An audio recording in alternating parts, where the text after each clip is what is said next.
Hello friends, आप सभी Maestro investor देख रहे हैं और मैं प्रदीप दुबे। फ्रेंड्स, आज हम बात करेंगे 4 ऐसे सेक्टर जिसमें कि 2021 में निवेश करने से रिटर्न मिलने की संभावना ज़्यादा है और क्यों वहां पे रिटर्न बनेगा इसके बारे में भी हम डिस्कस करेंगे।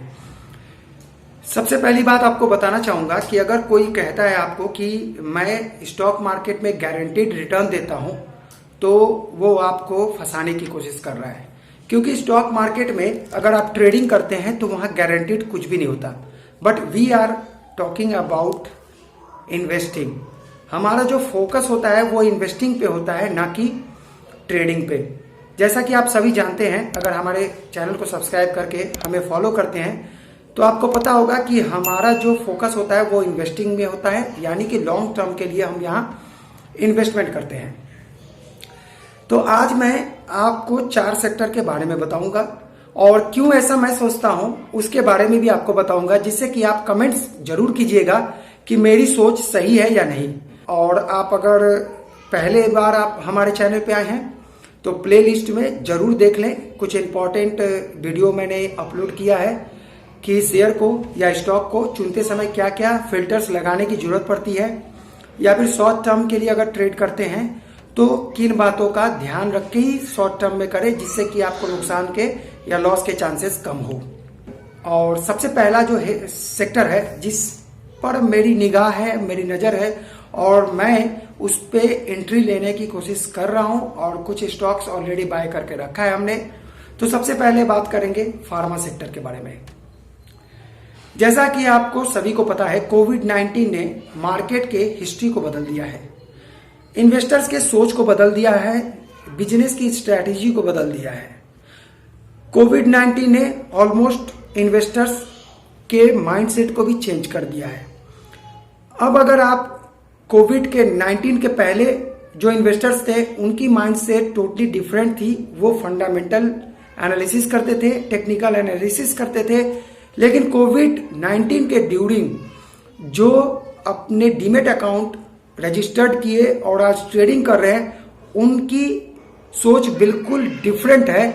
पोस्ट और आफ्टर कोविड का अगर कंपैरिजन किया जाए तो आपको बिल्कुल ही अलग नजर आएगा उनकी सोच में। तो फार्मा सेक्टर इस सोच का एक बेनिफिट देता हुआ नजर आ रहा है और फार्मा सेक्टर इसलिए फ्यूचर के लिए 2021 के लिए 2022 के लिए अच्छा माना जा रहा है, क्योंकि जो हाइजीन और पर्सनल जो सैनिटाइजेशन है या फिर वैक्सीन है, इन सब को लेकर फार्मा सेक्टर बहुत ही ग्रोथ पर नजर आ रहा है।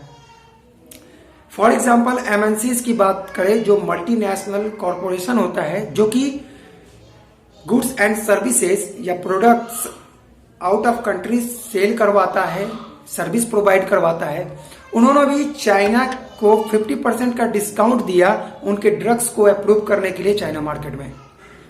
इसलिए इंडिया का भी स्कोप बहुत अच्छा नजर आ रहा है। जैसे कि इंडिया ने पार्टिसिपेट किया वैक्सीन के समय, तो ये सराहनीय काम है और हो सकता है कि इस सेक्टर को और भी आगे आने वाले दिनों में बेनिफिट हो।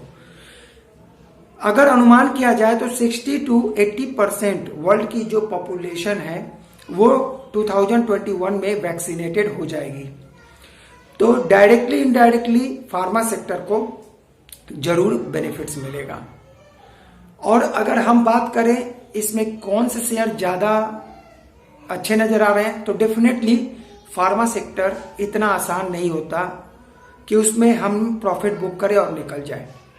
फार्मा सेक्टर बहुत ही वॉलेटाइल होता है, इसलिए it is not look very good and simple. तो हमें क्या करना है, हमें large companies, blue chip companies को रडार पे रखना है, उसमें निवेश करना है। डाउन पर निवेश करके हम प्रॉफिट बना सकते हैं। फॉर एग्जांपल सिप्ला की बात करें तो it is looking good. Cipla ने पिछले 1 महीने में 20.70% का रिटर्न दिया है और अगर 1 वीक की बात करें तो 4.5% का रिटर्न वहां मिला है इन्वेस्टर्स को। और सन फार्मा की बात करें तो 1 मंथ में 9.69% का, यानी कि 9.7 का है, और 1 वीक में 1% का रिटर्न यहाँ उछाल देखने को मिला है। और लुपिन की बात करें तो ये 2.92% का रिटर्न पिछले एक महीने में दिया है और 1 वीक का रिटर्न देखें तो ये नेगेटिव रिटर्न जनरेट किया है 1.93%, ऑलमोस्ट 2% का नेगेटिव रिटर्न रहा है। दूसरा सेक्टर जिसकी हम बात करेंगे वो है आईटी और टेक्नोलॉजी सेक्टर। मोबाइल और इंटरनेट का अगर यूज हम एक आफ्टर कोविड देखें और कोविड के पहले अगर केस स्टडी किया जाए, डिमांड इसकी मार्केट में बढ़ी है। जब टेक्नोलॉजी और आईटी सेक्टर का डिमांड मार्केट में बढ़ा है तो डेफिनेटली डायरेक्टली इनडायरेक्टली इस सेक्टर को भी प्रॉफिट होता हुआ नजर आएगा। जो आईटी और टेक्नोलॉजी सेक्टर में डिमांड आने वाले 10 सालों में आना चाहिए था, कोविड-19 के चलते वो ग्रोथ इन 1 सालों में 2 सालों में हमें देखने को मिलेगा। आने वाले 1 सालों में भी अभी डिमांड और बढ़ेगी। जो ऐसे इंस्टीट्यूट है या फिर बैंक है या फिर हम छोटी मोटी कंपनीज है, वहां भी ऑनलाइन शॉपिंग के इसको बढ़ गए हैं, चांसेस बढ़ गए हैं। इस कोविड-19 ने हमें online classes, digital transaction, online banking, mobile banking, video conferencing, ऐसे बहुत सारे चीजों से अवगत करवा दिया।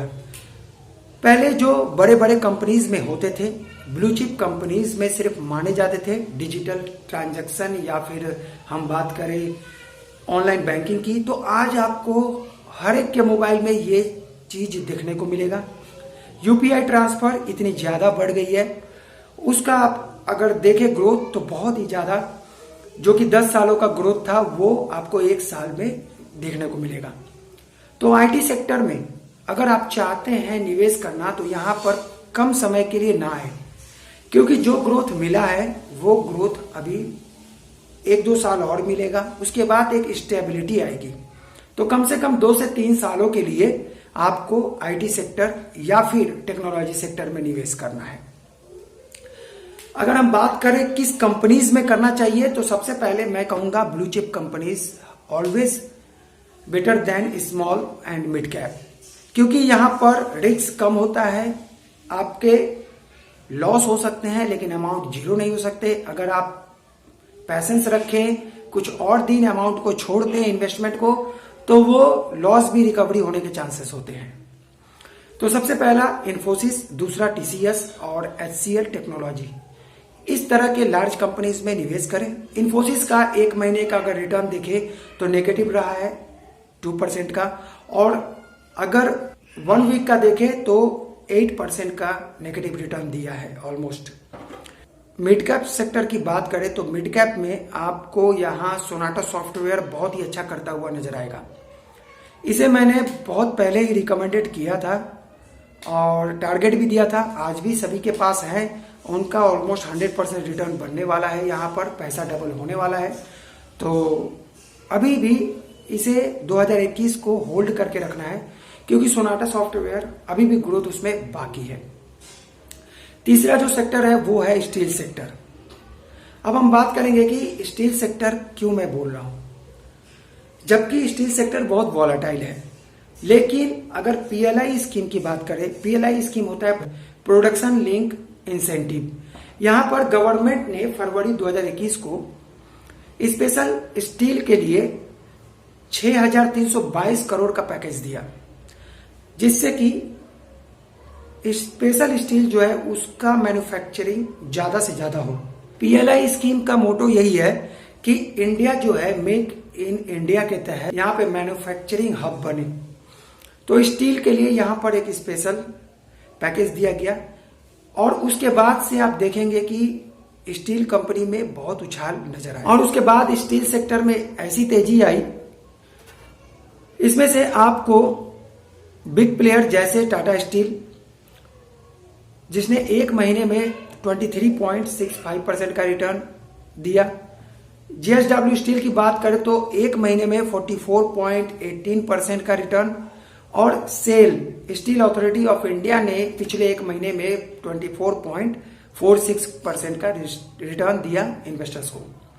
और हमारे जो पेड मेंबर हैं उनके पास सेल और जेएसडब्ल्यू दोनों ही उनके पास हैं। फ्रेंड्स, चौथा जो केमिकल सेक्टर है उसमें निवेश करने की सलाह मैं देता हूं, लेकिन मैं आपको इसके बारे में बहुत ज़्यादा स्टडी करके नेक्स्ट वीडियो में केमिकल सेक्टर पे फोकस करूंगा। क्यों? क्योंकि केमिकल सेक्टर हाईली वॉलेटाइल होता है और उसके कौन कौन से सेक्टर जो आपको पॉजिटिवली रिटर्न दे सकते हैं उसमें हम फोकस करेंगे। तो ऐसे 3 सेक्टर आज मैंने कवर किया।